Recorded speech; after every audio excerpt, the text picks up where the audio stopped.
नमस्कार। अज अस बनान लगे सुंड पंजीरी, जिसी अस बस्त भी आखने। ओह्दे आस्तै मैं एह् जेह्ड़ा गोटा हा नारियल जिसी आखदे न, इसी मैं क्रश करी लेआ हा। एह् साढ़े कोल काजू ऐ, एह् बी थोह्ड़ा लेई लेआ। इ'यां गै बदाम, सौगी ते एह् छुहारे पैह्लें मैं धोइयै साफ करियै ओह्दे बाद एह् बी ग्राइंड करी ले। एह् थोह्ड़ा जेहा खसकास, गुंद, एह् नारियल थोह्ड़ा जेहा मैं मोटा मोटा भी कट्टेआ,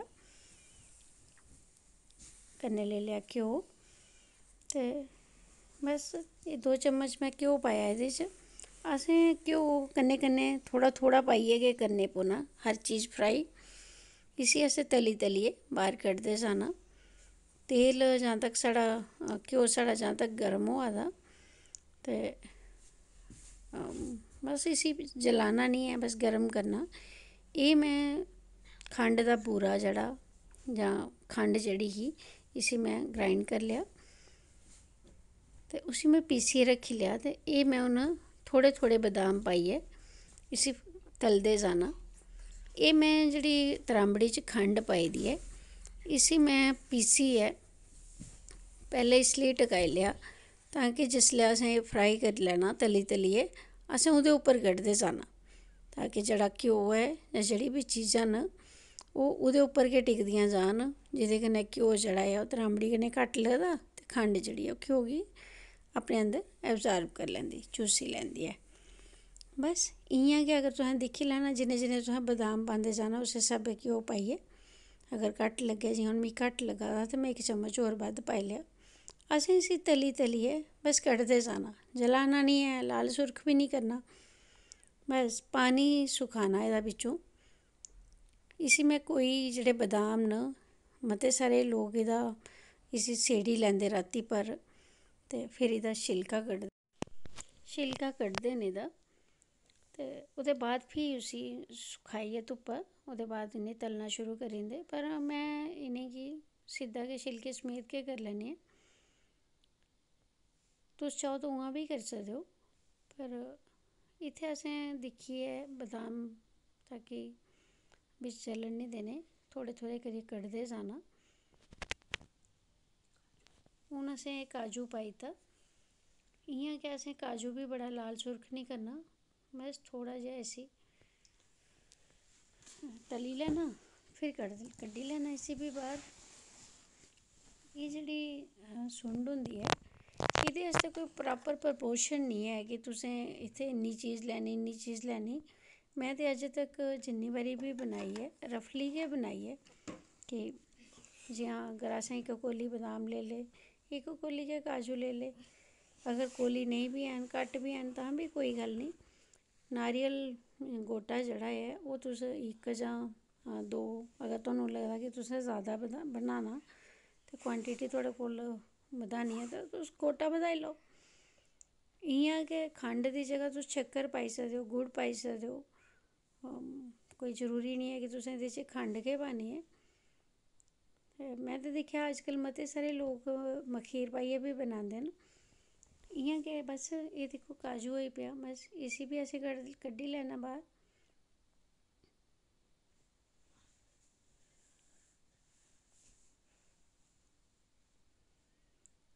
स्याले दे दिनें दी साढ़े इ'नें इलाकें दे लोकें दी इक बड़ी गै सौगात ऐ जेह्ड़ी अस लोग घर आए दे रिश्तेदारें गी पाइयै बी दिन्ने आं जां बनान्ने बी आं अपने आस्तै बी। लोग कुतै 2-2, 3-3 बारी बी बनांदे न। केईं लोग पैह्लें गै बनाई बनाई जि'यां पैह्लें तुसें सुनेआ होना पीपे पर रखदे हे लोग, हून बी बनांदे लोग। एह् में जेह्ड़ा गोटा हा पतला पतला कीते दा, एह् बी में एह्दे च तली लेआ। अगर तुस चाहो पाना ते पाओ, नेईं तां इसी बी तुस रैह्न देई सकदे ओ। पर मिगी एह् लम्बा लम्बा बी खाना शैल लगदा, उस बजह नै में एह् बी करी लेआ। एह् जेह्ड़ा घ्यो ऐ अगर तुहानूं लग्गा दा कि एह् घट्ट ऐ, तुस एह्दे च घ्यो होर बी बद्ध पाई सकदे ओ। पर में एह्दे च पैह्लें गै सौगी पाई लैनी थोह्ड़ी जेही, करियै दिक्खी लैन्ने आं अगर घट्ट लग्गग ते कन्नै कन्नै बी पेई जंदा। दो चम्मच पाइयै तुसें इ'नें चीज़ें गी तलियै बस कड्ढदे जाना। और एह् कम्म जेह्ड़ा ऐ थोह्ड़ी पेशैंस कन्नै करने पौंदा, मतलब जल्दबाजी करियै नेईं। गैस बी एह्दे च थोह्ड़ी हारी घट्ट रक्खनी पौंदी। एह्दी फ्लेम जेह्ड़ी गैस दी ऐ बड़े आराम कन्नै बड़े प्यार कन्नै गै बनाने पौंदा ऐ। हाँ, थोह्ड़ा जेहा टाइम कंज्यूमिंग ऐ, पर किन्ना 10 मिनट च बनी जंदी ऐ। अगर समान थोह्ड़ा रेडी ऐ 10 मिनट बी शायद पूरे निं लगदे हैन। एह् दिक्खो सौगी साढ़ी आस्ता आस्ता फुल्लना शुरू होई गेई। जियां एह् पूरी फुल्ली जंदी ऐ फिर असें इसी बी बाह्र कड्ढी लैना। कोई मुश्किल निं ऐ जिन्ना सानूं लगदा ना कि सुंड बनाना बड़ी मुश्किल ऐ। इसी अस लोग साढ़े इ'नें ग्राईं लाकें च इसी बस्त बी आखदे न, ते केईं लोग इसी सुंड पंजीरी बी आखदे। अच्छा, मते लोग एह्दे च आटा पाइयै बी बनांदे न, मतलब आटे गी बी फ्राई करी लैंदे इ'यां गै जियां अस हलवे आस्तै करने। उसी घ्यो च रोस्ट करियै ओह् बी बिच्च पाई लैंदे न।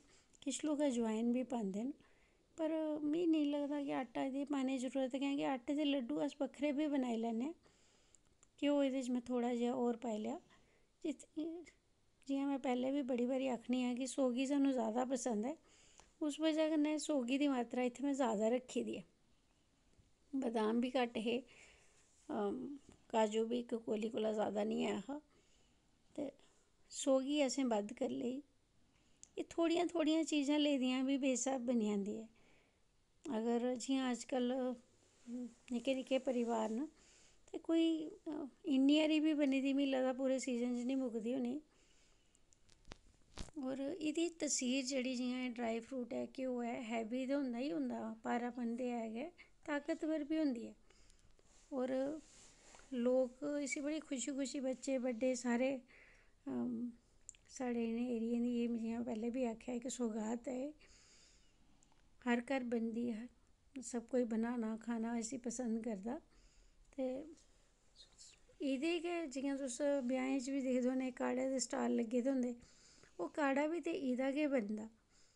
ते जेह्ड़ियां जिंदे घरें निक्के निक्के ञ्याणे होए दे होंदे उ'नें लाड़ियें गी बी एह् बनाई बनाई खलांदे। जिंदे घरें ब्याह् होए दे होंदे उं'दे घरें बी बनदियां। इ'यां बी आम मतलब हर घर बनदी बनदी ऐ हर खुशी दे मौके पर। घ्यो असें पांदे जाना बद्ध बद्ध, ते एह् सौगी गी तलने आस्तै घ्यो थोह्ड़ा ज़्यादा चाहिदा। एह् दिक्खो समान साढ़ा बस में जो बी तलियै सब एह्दे उप्पर ही पांदे जाना। एह् पाई ले में मगज़ जेह्ड़े न एह् बी में इक तोआड़े सामनै इक कोली कोला बी घट्ट लेदे हे।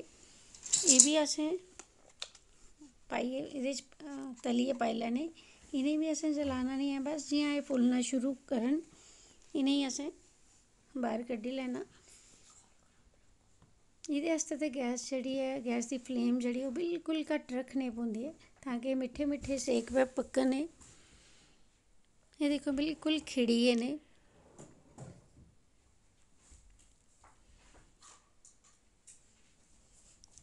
एह् ऐ गुंद जेह्ड़ा ऐ असें थोह्ड़ा थोह्ड़ा पाइयै करने पौंदा।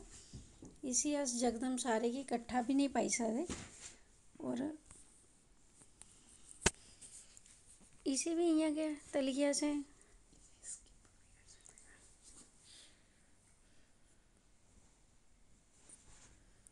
हून एह्दे गुंद दे बाद में गोटा पाई लेआ। बस गोटा बी असें इ'यां गै आस्ता आस्ता थोह्ड़े थोह्ड़े घ्यो च पाइयै मिट्ठे मिट्ठे सेक पर करने पौना, क्योंकि एह् ना काला बड़े तौले होई जंदा, पाउडर बनी गेदा होंदा ना एह्दा। बस इ'यां गै इसी बी कड्ढी लेआ असें एह्दे उप्पर।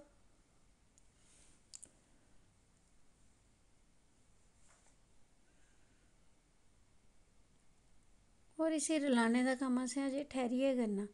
पैह्लें असें सिर्फ तलने आह्ला कम्म मकाना कि तलदे जाना, चीज़ां ओह्दे उप्पर पांदे जाना। घ्यो में फिर पाई लेआ। हून जेह्ड़ा साढ़ा बचे दा गोटा हा ओह् बी में नारियल दा जेह्ड़ा बूरा इसी बी में करी लेआ।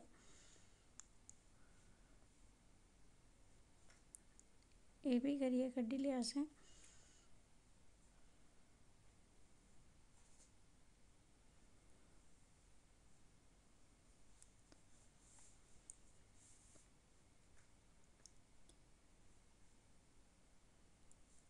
फ्ही चम्मच सारा घ्यो पाई लेआ। ये साढ़े कोल छुहारे हे, छुहारे मैं पीसी ले हे धोइयै सुखाइयै। केई बारी इसी पीसने मते लोग इसी कट्टियै ही पांदे न, मतलब 99% लोग इसी कट्टियै ही पांदे न, पर मेरे ञ्याणे निक्के न, ओह् केई बारी छुहारे कड्ढी ओड़दे न बिच्चों। इ'यां पीसियै पाए दे होन फिर इ'नेंगी पता निं लगदा कि छुहारे हे।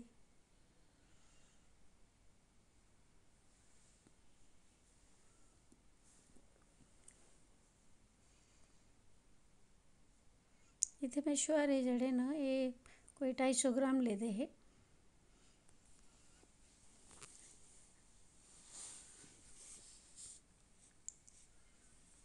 बस एह्दे च असें फिर घ्यो थोह्ड़ा हारा होर पाना। ते एह् जेह्ड़े न साढ़े कोल खसकास ऐ, इसी पॉपी सीड बी आखदे न। इसी असें थोह्ड़ा थोह्ड़ा करियै इसी कड्ढियै लैना।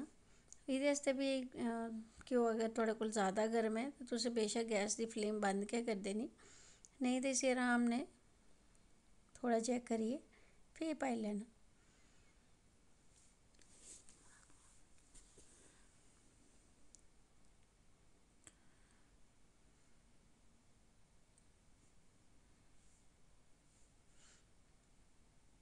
एह् चीज़ां जेह्ड़ियां बड़ियां ताकतवर होंदियां न, होर इ'नें ठंडे लाकें आस्तै ते रामबन दा कम्म करदियां न। मेजॉरिटी हर कोई खाना पसंद करदा ऐ इसी। ड्राई फ्रूट दे लड्डू होई गे, आटे दे लड्डू होई गे, अलसी दे लड्डू होई गे, मतलब स्याला जेह्ड़ा ऐ एह् इक खाने पीने दा सीज़न होंदा। बस एह् बी भुज्जी गेआ साढ़ा, इसी बी असें तली लेआ, इसी बी कड्ढी लेआ।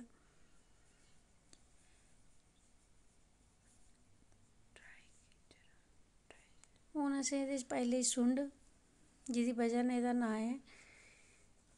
इसी बी में गैस बंद करती थल्ले, इसी बी में छड़ा घ्यो च पाइयै कड्ढी लैना। तुस चाहो ते इ'यां बी पाई सकदे हो, पर में इसी घ्यो च गै थोह्ड़ा हारा इसी बी पकाई लेआ, एह्दे कन्नै तेज़ होई जंदी ऐ थोह्ड़ी जेही एह् बी असें एह्दे पर ही कड्ढी लैनी होर फिर मिक्स करी लैन्ने आं इसी ठैरियै।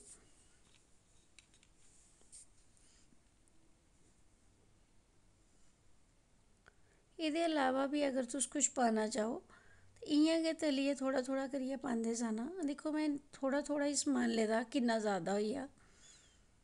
होर मिगी लगदा कि मती क्वांटिटी च, बड़ी मात्रा च चीज़ बनाने कोला बेह्तर ऐ थोह्ड़ी थोह्ड़ी बनाइयै ताज़ी ताज़ी। बस इ'यां में मिक्स करी करियै इसी ड्रमी च पांदे जाना। मेरे कोल निक्की जेही इक डोल ऐ। ग्राईं लोक आं अस, इ'यै नेह् कम्म करने। बड़े कंटेनर च पाने कोला बेह्तर ऐ स्टील दी कुसै चीज़ च एह् खाने आस्तै थोह्ड़ा जेहा कड्ढी लैन्ने आं। भगवान दा बी भोग लाना। ते बाकी दिक्खो कनेही बनी भला, सनाओ हां, ठीक ऐ जां नेईं।